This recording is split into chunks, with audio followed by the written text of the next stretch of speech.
안녕하세요. 맥키네치 투자 클럽입니다. 에코프로 윤석열 대통령이 국무회의에서 근본적 개선 방안을 만들 때까지 공매도 금지한다 이런 언급을 했습니다. 자, 새벽에 마감된 뉴욕 증시에서 테슬라도 4% 상승을 했죠. 에코프로는 오전장에 주가가 장중 8% 상승률을 기록하고 있습니다. 자, 이 부분 한번 살펴보도록 하겠습니다. 먼저 차트 흐름 한번 살펴보겠습니다. 자, 지난주 월요일날 이제 강한 상한가 상승 흐름을 나타내고 난 다음에 이 5일 정도 이제 조정을 했죠. 그래서 이제 양봉이 나올 수 있는 어떤 흐름인데 오전장의 거래량이 이미 이제 전일 거래량을 넘어서는 어떤 흐름들을 보여주고 있습니다. 아침에 갭업을 해서 지금 이제 장중에 74만 8천 원대까지 올라가서 전일 대비해서 8% 넘게 일단 반등이 나왔다가 다시 이제 상승폭을 좀 줄여가지고 72만 원대 4.65% 지금 현재 흐름이 나타나고 있습니다.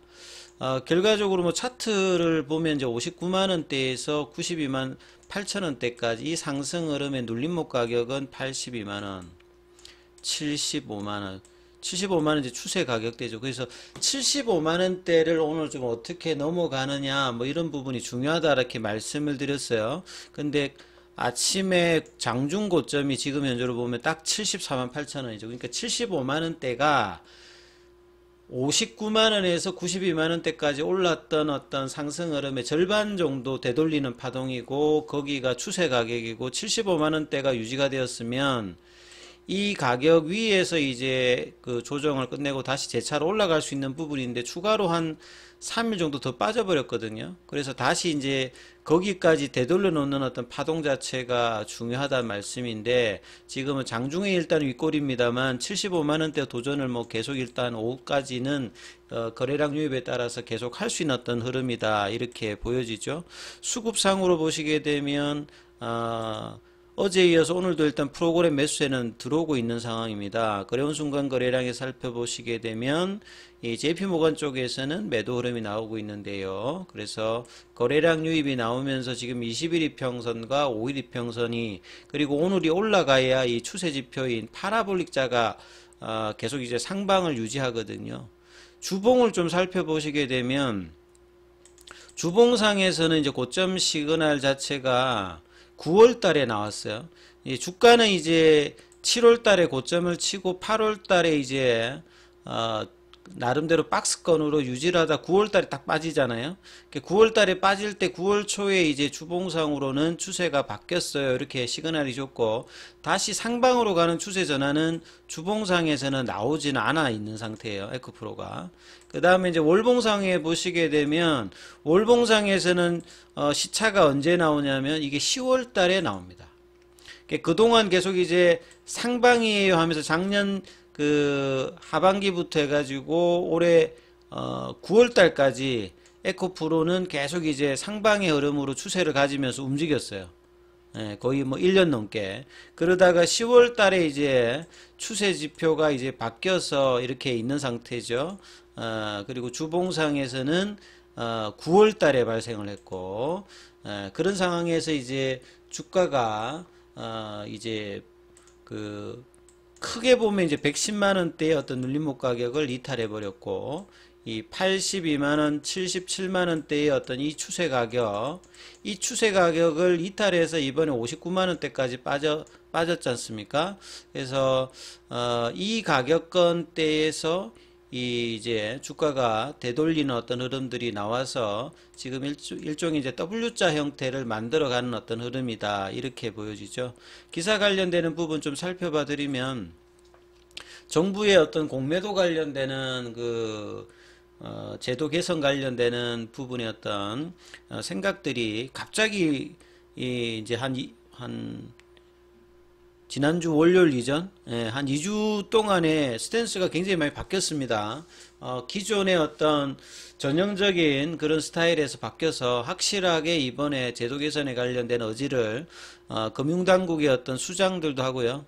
그 다음에 이제 대통령께서도 공매도 금지가 근본적인 어떤 대책이라고 하는 말은 뭐 어제 기사에도 나왔습니다만 뭐 담보 비율이라든지 상환 기간이라든지 전산화라든지 그 다음에 걸리면 굉장히 이제 징벌적 처벌을 하는 이런 어떤 근본 대책 까지 이제 전까지는 공매도 관련되는 부분들을 금지하겠다 이런 강한 어조의 어떤 이야기 의지를 지금 피력했기 때문에 공매도 개선에 관련된 어떤 기대감이 굉장히 커지고 있습니다. 그래서 공매도 잔고가 많은 종목들 같은 경우에는 이런 부분의 어떤 영향에서 수급에서도 분명히 영향이 있습니다. 그래서 지금 당장 공매도 잔고가 크게 줄어가지고 쇼커버링이 나오지 않는다 하더라도 이 내년도 6월 말 그리고 때에 따라서는 뭐 계속 연장될 수도 있는 어떤 분위기가 나타나고 있죠. 확실하게 제도 개선이 나올 때까지는 그런 상황이기 때문에 잔고가 많은 종목들에 대한 어떤 수급의 어떤 개선들도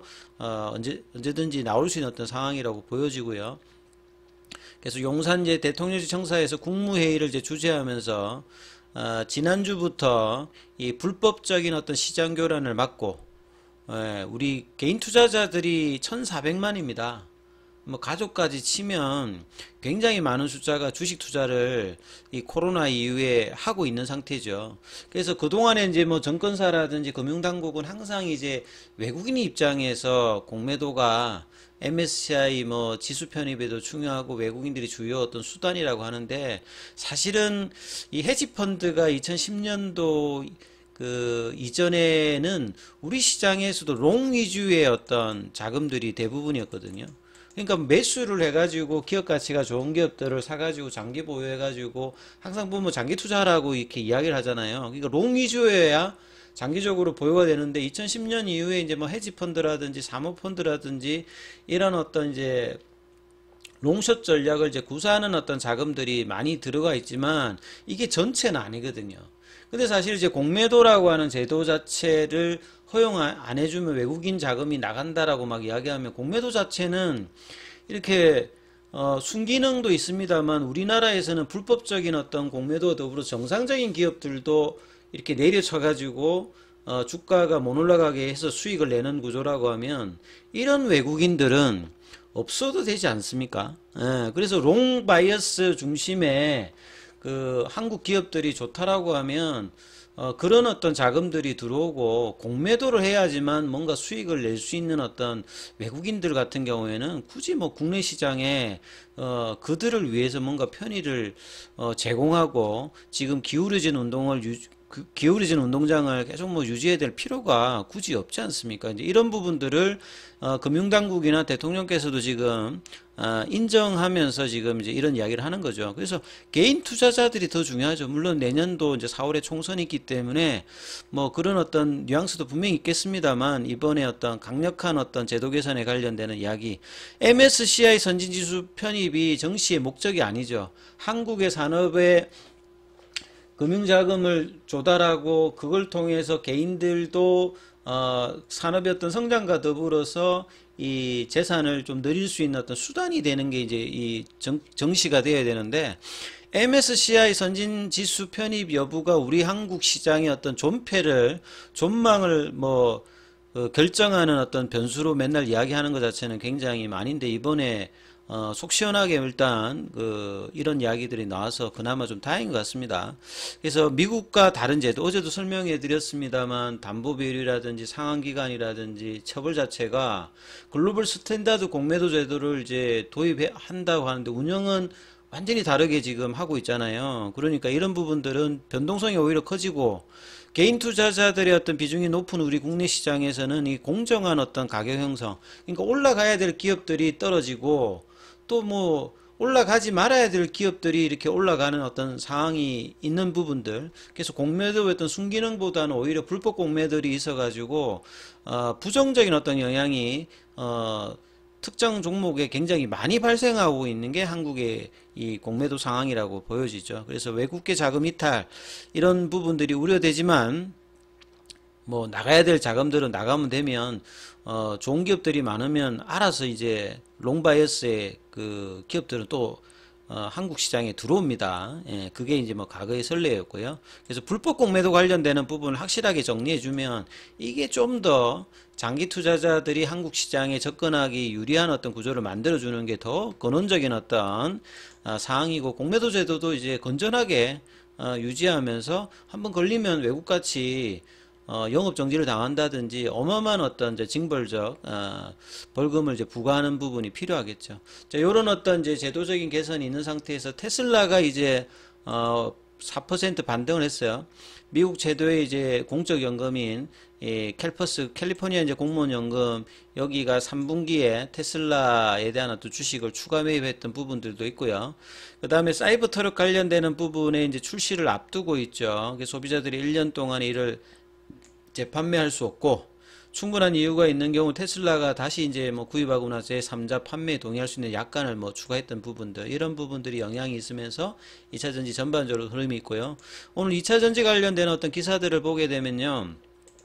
전기차에서 나온 사용후 배터리 관련되는 거래시장, 이 폐배터리 시장 관련되는 부분이 이제 장기적으로 이제 전기차가 보급이 많이 되면 몇 년 뒤에는 이 시장 자체가 커지는데 국내 어떤 제도 개선 자체가 좀 더 필요한 부분들이 있고요. 그 다음에 이제 뭐 기사 관련되는 부분을 보시게 되면 요 기사도 있기 때문에 테슬라의 영향이 좀 있었죠. 인도 쪽에서 이제 테슬라를 유치하기 위해서 70%가 넘었던 전기차 관세 관련되는 부분을 15%로 인한다. 그러면 이제 테슬라 입장에서는 판매 관련되는 부분이 영향이 좀 있겠죠. 그래서 이런 부분들이 또 영향을 받으면서 2차전지 쪽에서 전반적으로 흐름이 있고요. 그 다음에 보시게 되면 전기차 속도 조절, 최근에 이제 작년 재작년보다 이제 성장률 자체의 어떤 둔환이 있습니다만 Q의 어떤 성장은 유럽이나 미국에서도 계속되고 있는데 오히려 이제 최근에 뭐 고금리라든지 미국 쪽에서는 전미 자동차 노조 이런 영향으로 조금 이제 단기적인 어떤 그 목표치가 조금 이제 이연되고 있는 부분인데요.